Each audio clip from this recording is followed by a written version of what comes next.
Aya? Aya? Anong ginagawa mo dito? Sinamahan ko yung anak mo si Saidi. Anak mo si Saidi? Oo. Kayo, anong ginagawa niyo dito sa Burundi? Anak namin si Elaine. Yung batang binigay mo sa amin noon. Siya yung tunay mong anak.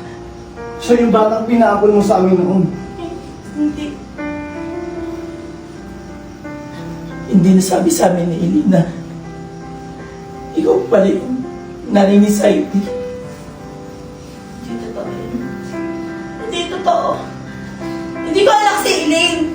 Hindi totoo lahat to. Hindi. Anak mo siya! Hindi totoo! Siya yung tunay mong anak na binigay mo dati sa amin. Hindi ko anak si Elaine.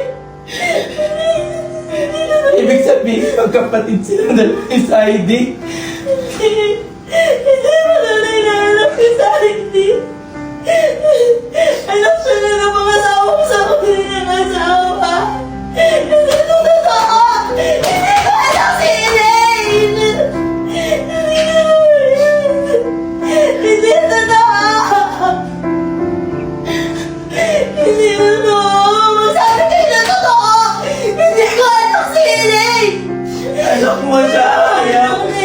Siya yung batang binigay mo dati sa amin. Hindi ko naniniwala! Sabi ba dito tayo sinasabi mo? Siya ang tunay mong anak, Aya. Alam mo, sa totoo lang hanggang ngayon, iba rin kami makapaniwala sa nangyari. Kung sana, ginabayan mo sana sila mag-asawa para sumusunod yung problema na meron sila. Hindi sana hindi nangyari ito, Aya. Buhay pa sana si Elaine!